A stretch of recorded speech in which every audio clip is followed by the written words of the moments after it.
Саламатсыздарбы? Биз бүгүн 3-чү дүйнөлүк көчмөндөр оюндарынын ачылуу жана жабылуу деги эле ушул көчмөндөр оюндарында болгон этно фестивалдар жана маданий иш-чаралар тууралуу сүйлөшөбүз. Бул үчүн биз студиябызга 3-чү дүйнөлүк көчмөндөр оюндарынын башкы режиссеру Алтынбек Максутов чакырганбыз. Ошондой эле дүйнөлүк көчмөндөр оюндарынын ачылыш жана жабылуу аземдеринде кийим боюнча сүрөтчү коюучу Элвира Султангазиеваны, кырчында өткөн деги эле ошол этно программалардын башында турган кийим боюнча Айдай Асанкулова айымды чакырганбыз. Жана көчмөндөр оюндарынын башкы редактору жана сценаристи Кайрат Иманалиевди чакырганбыз. Кош келипсиздер студиябызга. Алгачкы суроону Алтынбек мырза сизге узатайын. Чет элдик эксперттер, чет элдик коноктор, деги эле медиа, дүйнө медиасы дагы ушул ачылуу аземдерин аябындай мактап, бир жылуу сөздөрүн айтып атты. Өзгөчө ошол этно көрүнүштөрдү, ошол жердеги трюктарды, атайын каскадерлордун кыймыл аракеттерин сиз башкы режиссер катары жана өзүңүздүн көңүлүңүзгө толдубу, ачылуу аземи тууралуу өзүңүздүн мына иш-чара өттү. Өткөндөн кийинки кандай фидбектер өзүңүзгө жасап алдыңыз? Мен биринчиден ушул катышуучулардын баардыгына чоң ыраазычылык билдирем. Анткени ошолордун күчү менен биз ушундай бир жакшы нерсе жарата алдык десек болот. Ал эми маани маңызы боюнча ачылыштыкын айта турган болсок, биз буга чейин 2014-2016 биз көбүн эсе өзүбүздүн маданиятты көрсөтүп келгенбиз да.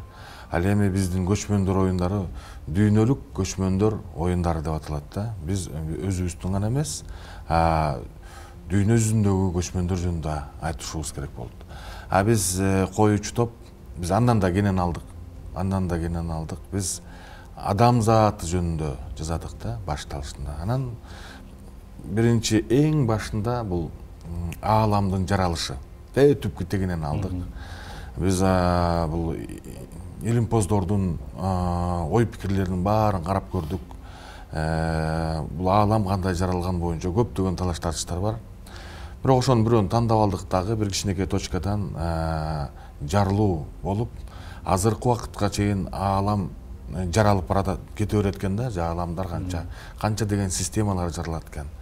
Биз ошол ааламдын жаралышын көрсөтүп биринчи, андан кийин планетардык негизде, анан кийин күн менен биздин системанын жаралышын көрсөттүк. Бул бизди азыр мына экранда да көрсөтүп жатат. Бул күн адамдын сүрөтү аркылуу, бул Саймалуу ташта тартылган күн адамдын сүрөтү аркылуу биз күндү көрсөтүп, ал эми анан жерге нурун төгүп, жер жаралып, жерде кайнап турган жер кайра сууга толуп, анан ошол жактан өсүп чыгып, жерди умайын аркылуу көрсөттүк, символдор аркылуу.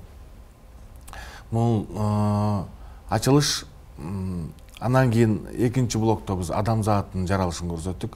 Адамзаттын жаралышын азыркы күнү көрсөтүп аткандай биз Саймалуу таштагы тартылган адамзатынын оокат кантип жүргүзгөндөрүн, кандай жашагандарын бул петроглифтер аркылуу көрсөттүк да. Ошентип анан Камбар атага өтүп, анан көчмөндөргө өтүп, көчмөндөрдөн улап келип, биздин кыргыздарга өтүп, Кыркырууга өтүп, анан Манастын төрөлүшүнө өтүп, анан кийин Ак менен Каранын согушуна өтүп, анан Чыңгыз Айтматовго өттүк. Бул дүйнө кайгы деп коебуз, лодка мира деп аталган. Ошол Чыңгыз Айтматов атабыздын оюн азыркы абдан актуалдуу болуп турган азыркы заманга ылайыктап, анткени баардыгыбыз телефон тиктеп же планшет тиктеп калган убакытты бирибизди карап сүйлөшпөй, ошол аркылуу сүйлөшүп калган убакытты көрсөттүк. Анан Чыңгыз Айтматовдун сөзү менен бул биздин планетабыз кичинекей эле кайыктай. Биз эгерде муну сактап калбасак, адамзаты жок болуп кетиши мүмкүн деген. Анткени ошол жерде биз көптөгөн жанакы истребительдерди, чоң жана бомба таштay турган самолеттор аркылуу, шаарлар аркылуу көрсөттүк дагы. Анткени азыр дүйнө жүзүндө көптөгөн согуштар болуп жатат. Бирөө болбосо бирөө ошол атомдук бомба колдонобу, ошого биз мындай бул жөн эле көчмөндөр оюндарынын развлекательный эле оюн эмес, философиялык бул адамзаты жөнүндө ойлоно турган ою бар экенин көрсөттүк десек болот. Андан кийин биздеги келаткан бул көчмөндөрдүн келаткан ооз комузчуларыбызды көрсөттүк, комузчуларыбызды көрсөттүк. Чечмелөөгө дагы токтолобуз Алтынбек мырза. Сиз өзүңүз купулуңузга толдубу? Эми албетте адам фантазиясына жетпейт. Башыңда ойлогонго эч качан. Билбейм, азап менен жасалганга мындай жүрөгүңдө көп калат экен да. Кээ бирлери жабылышта жакшы болду деп атат, шаңдуу болду деп. Эгер мисалы 10 деңгээлдеги бөлүктөн турса, сиз канча деңгээл берет элеңиз? Мен 10 балл бермекмин чында. Чында 10 балл бермекмин, тартынбай эле. Анткени бул системаны иштетиш үчүн бул оюнчук эмес. Мисалы үчүн 7 катар сахна болду. Азыр эми айтайын дедим ошондо. 7 катар сахна болду. Декорациябыз 9 катар болду. 2006 біз бирле катар болот, азыр муну санап көрсөңүздөр, ар бул катмар жанагы мэппинг дегенге ошолго өзүнчө бир эме берет да. Анан цветти, звукту, мэппингти, анан массаны, декорацияны бирге иштетиш бул Кыргызстан үчүн да, бул дүйнө жүзү үчүн да чоң жеңиш деп ойлойм. Биз ачылышты дүйнөлүк элдерге жасадык да. Бул өзүбүздүн Кыргызстан түшүнбөй калат, анан кийин жай болуп калды, анан эмне үчүн ырчылар ырдабай койду эмес, биз дүйнөлүк деңгээлде көрсөтүшүбүз керек да. Жабыла земдер деп атат. Жабыла земдер деп. Рахмат Алтынбек мырза. Кайрат мырза, сценарий жөнүндө сурагым келет да. Музыкага да токтолобуз. Мисалы ошол музыкага чейин ушул айтылып аткан сөздөрдүн, мисалы бул кыргызча айтылып атты биринчиден, анан ошол котормолоруна да маани бердиңиздерби? Ааламдан өтүп, анан кыргыз кыркыруу деп айтып чечмелеп атпайбызбы эмичи? Бирок ошол канчалык түшүнүксүз болуп калат деп ойлондуңузбу? Анан кайсыл жери кыйын болду? Бул ачылыш салтанат боюнча Алтынбек мырза жакшы түшүндүрүп берип кетти. Мен көбүнчө жанагы кырчындагы көчмөндөрдүн алтын доору менен иштештик биз. Бул жанагы чындыгын айтканда Алтынбек мырза бул жалпы адамзатынын тиешелүү мындай масштабтуу сценарий болду да биздин ачылышындачы, биздин Чолпон Ата Ак майданда өткөн ачылышта. Ал жерде биздин көрүүчүлөр үчүн абдан жеткиликтүү комментарий болду 4 тилде. Адистер тарабынан иштелип чыккан, тарыхый жактан тастыкталган, илимий жактан бул боюнча көрүүчүлөрдөн бир абдан жакшы баалар болуп атат. Ошолордун түшүндүрмөсү боюнча, жеткиликтүүлүгү боюнча. Ал эми биздин эртеси күнү Кырчын жайлоосунда этно шаарчалар курулуп, ал жерде чоң театрлаштырылган көчмөндөрдүн алтын доору деген театрлаштырылган оюн зоок болду. Бул дагы биздин буга чейин 2 жолу ал жерде болгон да, ошондон айырмаланып мындай бир окуялуу, мындай бир кыргыздардын бир алтын доорун сүрөттөй ала тургандай сценарий болду. Бул Табыл Дактанов, Кыргызстандын белгилүү эл артисти, тарыхты жакшы билет, буга чейин Барсбек боюнча дагы мыкты драма жазган. Ошол көчмөндөрдүн алтын доорун 9-кылымга такап, негизги сценарийдин башатын ошо киши жазып, анан биздин тарыхчылар Асан Нурмушевден Сыркбек Чоротеген сыяктуу башында турган тарыхчылардын кеңеши менен ошол жактагы мыкты топ иштеди, сценаристтерден турган. Ошол топтордун баардыгынын демилгеси менен режиссерлордун Алтынбек Максутов башында турган Кырчында өтө көп киши катышты. 1600 киши катышты. Анын ичинен биздин профессионалдык театрлардан эле 300 киши катышты. Биздин 7 дубандын 7 театры, анан Бишкектин театрларынан 100 актер, андан сырткары биздин жогорку окуу жайларынан мыкты студенттер. Улар 1 ай дайындыктан өтүп, анан Кырчында да бир 10 күндөй Талант Апиев башкы режиссер коюучулук кылган көрсөтүү дайындалды. Мына костюмдарын айдайм тикти, башында Алтын Максутов турду. Бул жерде ошол ал жерден дагы ошондой ой болду. Жеке эле кыргыздарга эмес, жалпы көчмөнчүлүккө тиешелүү доорду алып чыксак, ошо көчмөнчүлүктүн маданияты, ошол убактагы эл аралык байланыштар, дипломатиялык байланыштар, ошол убактагы биздин үрп адатыбыз, ырым-жырымдарыбыз, кийген кийимибиз кандай болгон, ат үстүндөгү оюндарыбыз кандай болгон, улуттук оюндарыбыз ошого чейин талданды. Мисалы үчүн биздеги буга чейинки сценарийлерде, буга чейинки оюн зооктордо көрсөтүлө элек бир жаңы нерселерди алып чыкканга, мисалы ошол эле кагандардын кийиминен тартып, ошол доорду камтыганга аябай аракет кылынды. Ошол тилди, ошол убактагы, андан сырткары ошол убактагы улуттук оюндар, мисалы үчүн мурдагы көчмөндөр оюнунда оюнду жана жарчылар, ырчылар, төкмакындар тааныштырган. Бул жерде ошол буга чейин жанагы текенин, анан тиги кочкордун баш кийимин кийип алып ошондой бир элдин эмелер болгон экен, өнөрпоздор болгон экен, жарчылар болгон экен.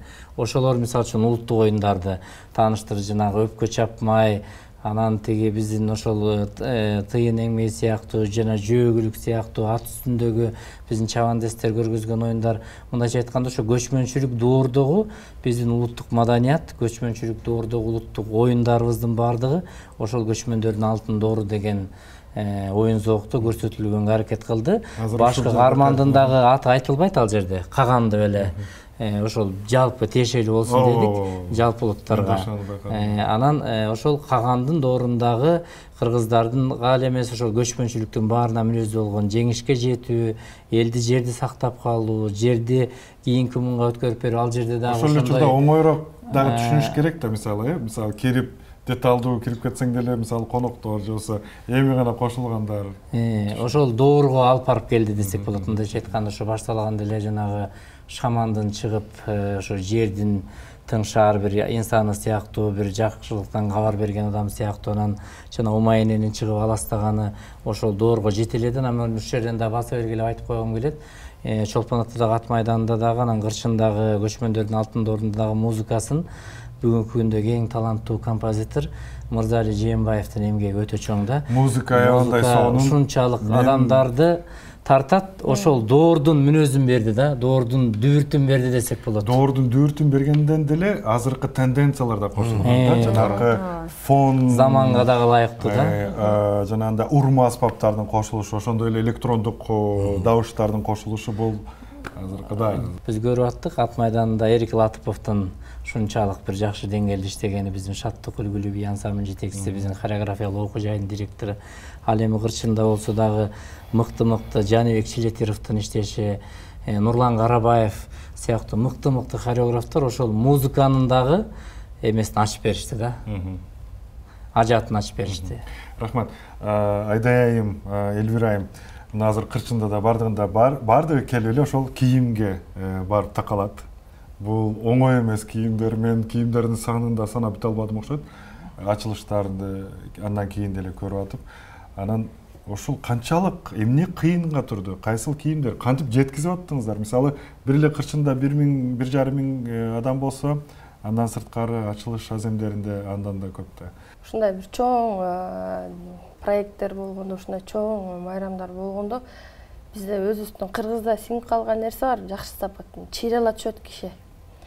Көгөрүп бардык нерсени кылат го, анан баягы уят болбойлуу, намыс. Жакшы, намыс деген нерсе мындай кокого келип кармайт да, анан ошонун демилгеси менен көп нерсе жаза алат да. Эми албетте аракет анын үстүндө абдан кызыктуу болду. Мен үчүн абдан кызыктуу болду. Себептен бул 3-чү көчмөндөр оюнунда режиссердун дагы сценарий бардык тараптан мага коюлган максат боюнча бул жок костюмдар, мындай дизайнерлик иштер, эркин иштегенге дагы мындай сөз түрдө режиссердун иши менен айкалыштырып, бирок мага эркиндик берилди да. Бирок дагы жаман жери костюмдарда бул эми массалык оюн зоок деп эле кээде мурда деле болуп жүргөн, мисалы мүчүлүштүктөр камера таап алат, көрүп алат, анан элдерге уят болуп калган дагы учурлар болгон да. Биз бул жактан быйыл костюмга абдан мындай канча адам иштеди костюмдун үстүндө? Мисалы 60-тан ашык. 60-тан адам, мына Элвира өзү жетектеп, 80ге жакын адам иштеди. Костюм 1608 костюм, бири бутунан баштап баш кийимине чейин жаңы тигилди. Азырда мына биз ал жак жагын ойлогонбуз, биз ошол аткарып аткандардын баардыгына түшүндүргөнбүз. Анткени матчтыбынын паук бар айырда, сен кирпигиңе чейин тартат, сен калп ойносоң же кийимиңерди туура кийинбей ичине футболка же бирдекеңер современный көрүнүп турса, бүт бар көрүнөт да, бүт барына түшүндүрүп, анан Элвиранын өзүн мактай албайт да, мен айта кетейин, анткени чоң иштештик. Костюмдардын баары детально, ар бир барабанчынын эле могул жериндеги оюусуна карасаңыздар, азыр көрсөтүп аткан, ар биринин деталына тигилген, мындайча айтканда, халтура болгон жок да, ар биринин өтүктөрүн. Мен Элвирага баа бергеним бизде мондой болот да. Бизде ипподромдо репетиция болуп атканда 1200 киши күндө алмашып кетет. Күндө барып кайнап ченеп кетет. Анткени бири келип, бири кетип башында мындай көмбөй ачты да. Ошонун баардыгына чыдап, анан тендер өткөрүп, тендерге катышып, анын баарын доказывать, мындайча чоң университеттен өтүштү да, Айда, Эльвира булардын баары мындай жакшы болду деп атпайбы, бирок азап тозогунун баарын көрүштү. Бирок ошого жетишип, ар бир кишиге кийгизген ботинкасы дагы, өтүгү дагы, кийими дагы чак келгени мен азыркыга чейин таң калам да. Жанакы манекенщица кыздар бул 60-70 эле болчу да. Күндө айтыла берди, күндө костюм унчукпай тиге берди, 89га чейин тиктик костюм. Ошол флагштоктор, жанакы жасаган муга деген электриктер керек болчу, бул өзү эле жасап койду да, жанакы светящий костюмдарды, жылдыздардын баардыгын. Коркпой туруп ошонун баарын алып, до конца өчүп калбай баардыгы күйдү да. Мен азыркыга чейин таң калам, кантип жасаган мен дагы таң калам. Баарына кызыктоосу, репетиция маалында өчүп калып, кээ бир жерлери өчүп калып келип аттан артында отуруп анан баягы запас менен алган нерселерди чаптап атышты да. Ана чыккандан артында эфирден карап отуруп, анан баары күйгөнү анан ыйлабадыкпы чоң.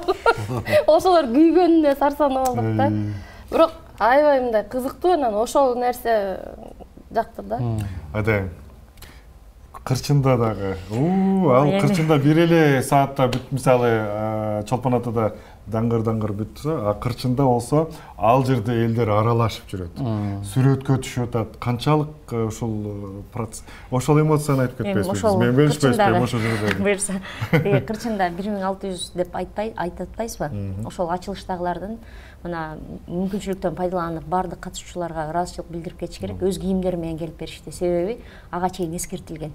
Ошол театрда костюмдарын кийип келишти.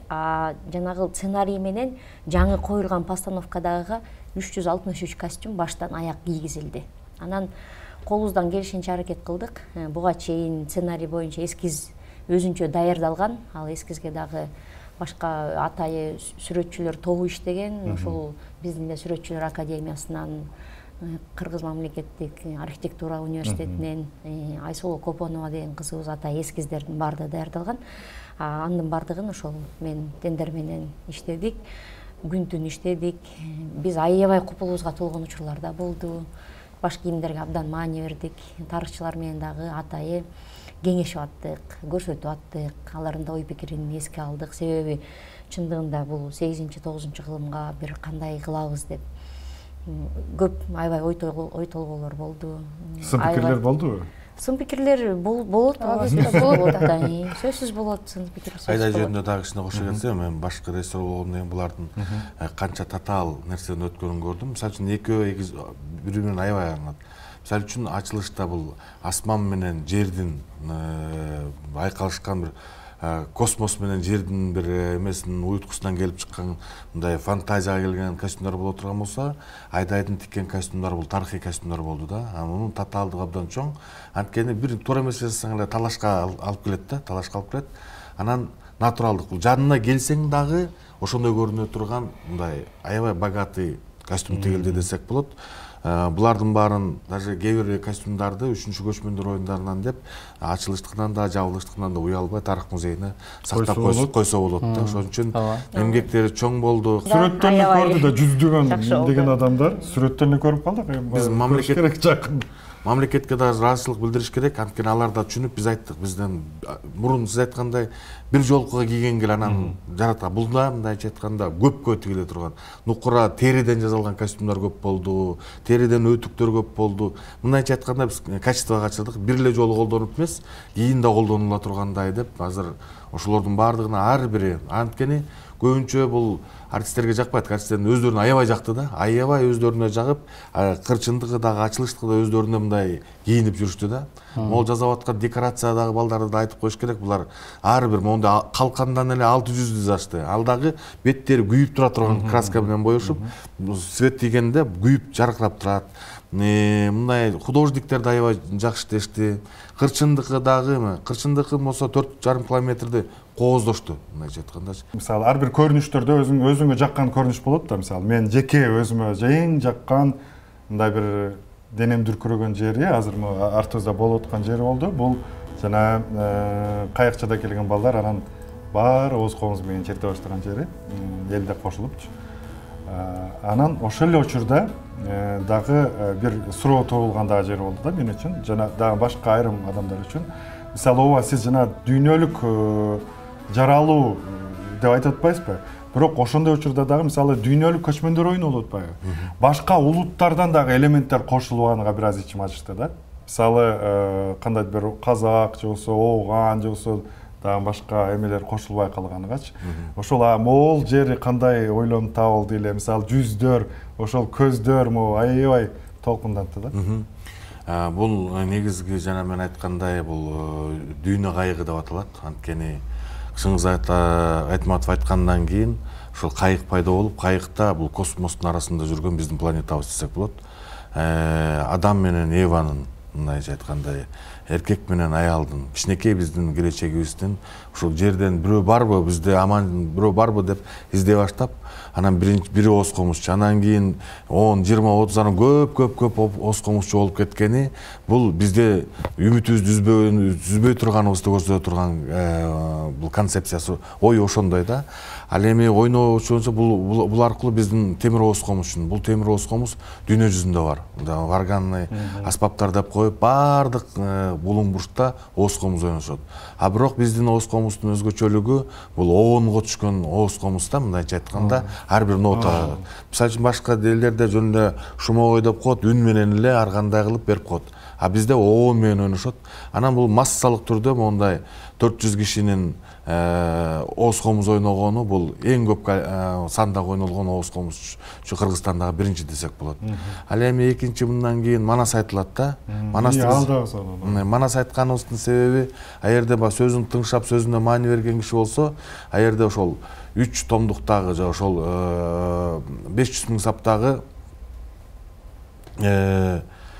эң өзөктөр, коддору менен өзөгүндөгү биздин тарыхты берген. Канча элдер бар эле, алардын баары жок болду дейт. Кум төккөндөй жылдар, күндөр өттү дейт да. Бирок тоо түзү болуп, ой кайры асман тоо болуп көтөрүлдү дейт. Бирок ошондон бери канча эр азаматтар өттү. А бирок ошол биз көчмөндөр, анан кыргыз эли ошондон бери көрүп жашап келатат деген маңызды айтылган да. А бу жерде биринчи Манас жөнүндө айтат, тиги тарых жөнүндө Масс айтат. Массалык маалымат каражаттары 1000 деп атат, мындай жакшы болсун деп 1000 деп коет. Негизи 1,5 миң киши болду да, ошол Манас айткан сахнада эле 1,5 миң киши айтты. Өзүбүздүкүн эле эмес, мисалы 70тен ашуун өлкө катышып атпайбы быйылкы таймаштаргачы. Ошого өзлөрүнкүн да көрсө, мындай бир, мына кыргыздарды көргөз деп, мисалы бир жерде бир кыргыздын бир элементин көргөзсө кыйкырабыз го, мисалы башка эле бир жерде болуп атса делечи. Биз мындай болду, бизде башкы максат 2-3 жерде ачылыш болду, ошонун бири-бирине окшоштурбоо боюнча болду да. Мисалы үчүн Кырчын жайлоосунда ошондой да, сценарий боюнча башка мамлекеттерден келип, Кытайдан келет, тияктан келет, бияктан келет, ошолорду кошконбуз. Мындай бири-бирине көрүнүшү да окшош. Биякта жаңы техникалар менен, звуктар менен, светтер менен козой турган болсок, Кырчында ачык асмандын астында табигаттын колдоосу менен бир гана звуктун үнү күчөткүчтүгү, калганын баары натуралдык нерсе менен болот да. Анан сценарийлеринде окшошпогондугу. Анан бир чоң нерсени айта кетиш керек. Бул дүйнөлүк этно фестиваль көчмөндөр ааламы деген. Мындан 50ден ашык мамлекет келип, биздин ошол жаңы салынган Номад амфитеатрында бир өзгөчө кечтер болду да. Мен дагы абдан сүйүндүм. Ошол дүйнө жүзүнөн келген өзүнүн улуттук фольклорун, улуттук өзгөчөлүгүн көрсөткөн концерт болуп атты. Шотландиядан бери келди, мунун баардыгы. Бул Тувадан, Якутия, Монгол, ар бири Африкадан бери келип, укмуш мындай кооздуктагы кечтер өттү десек болот да. Кийин дагы кайра көчмөндөр оюну кайра келсе Кыргызстанга, эмнелерди эске алуу керек экен, өзүбүзгө сабак катары алдыкпы? Жадыбызга түйүп, мисалы, дагы моуну кылсак жакшы болмок экен, же болбосо дагы бир эксперттик пикирлерден алып. Тажрыйба ушинтип отуруп такшалат да. Бул Кыргызстандын эгемендүү Кыргызстан болгондон берки тарыхыбыздагы Манас эпосунун 1000 жылдыгынан кийинки эле эң ири иш-чара ошо дүйнөлүк көчмөндөр оюну да. Анан биздин мурунку 1-2 дүйнөлүк көчмөндөр оюну уламындан улам ошо бийиктеп келаткандыгы кубандырат. Мисалы үчүн биринчиге караганда экинчиге караганда үчүнчү. Албетте мындан кийин биздин түрк тилдүү жана Түрк кеңешиндеги мамлекеттер өткөргөн атат. Мына кийинки кезек Түркия өттү, алардын дагы тажрыйбасын көрөбүз дегендей. Анан бул жолу дагы өзүнүн сабактары болот. Кийинки бизге кайра айланып келгенче бул сөзсүз түрдө мындан дагы жакшырат. Себеби дегенде биздин чыгармачыл инсандар биринчи жолу ушундай чоң иш-чарага аралашты. Мындай масштабтуу иш-чара, мындай момунчалык киши катышкан иш-чара буга чейин унчалык деңгээлде болгон эмес. Ошол көчмөндөр оюну башталгандан бери көбөйдү да, баягы Манастын 1000 жылдыгында Болот Шамшиев койгон иш-чара Таласта Манас ордуда өткөн. Андан кийин эле мына ошол биздин иш-чаралар болуп атат. Анан бул чыгармачылыктын өзү ошондой. Улам бир жерин байкап каласың, улам бир жерин могу жерин жакшырсак болот эле, дагы кошумчаласак болот эле деген жерлер кийинки иш-чарада сөзсүз анын пайдасын тийгизет. Бүткөн ишти бүткөнгө чейин сарсана болуп бүтүп, анан анализ сөзсүз түрдө жүрөт. Анан кийин кап мындай кылсам болмок, тигиндей кылсам болмок, ал сөзсүз түрдө болот. Ал ошонун арты менен биз түзөлөбүз, оңолобуз, ошонун арты менен чоң ага айтып кеткендей тажрыйба алабыз. Жабылуу аземине бир аз сындар айтылып атты. Жабылуу аземинде мисалы ошол чакырылган кээ бир ырчылар, булар жана келе берип ар бир мисалы ошол 80-жылдардын дискотекасы деген иш-чараларга да. А бирок көпчүлүк айтып атат, о бул сону майрам, бийлешти, кадимкидей тойдой болуп кетти депчи. Биз премьер-министрибиз 3 тилде ошол жабылды деп өткөрүп бергенден кийин бул концерт. Бул элдердин көңүлү үчүн, ошол жерге келе тургандыгы үчүн, бул кээ бирлеринин байланышы бар, кээ бирлеринин байланышы жок көчмөндөргө, бирок бул көңүл ачуу майрам да мындайча айтканда. Ошон үчүн биз эгерде Рохоско окшогон ушу тематикага туура келе турган ырчыларды алып келсек, супсак болуп калып, мындай болуп калды, анан кечке эле мындай көмөкөй менен кыйкырып атты, же мындай болуп калды деп айтышмак. Бул жабылыш аземи. Эң башкысы элде ошо элдердин көңүлүн ачуу, ошол келип, шаңга бөлөнүп, ушу биз көчмөндөр оюндарын жакшы жыйынтыктап алдык деген майрамдык маанайда болду да. Бирок сөзсүз кемчиликтер кетпей койбойт. Мен мындай кемчилик сиз болду деп айткандан азмын.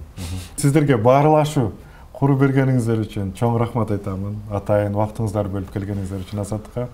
Анан эл журтту дайыма биз ошол оюн зоок тепкилеп эле, оюн зоок көрүп кетпей, экологияга дагы көңүл буруп, айлана чөйрөнү булгаганга аракет кылышыбыз керек. Бул биздин маңызыбыз болуш керек жашоонун.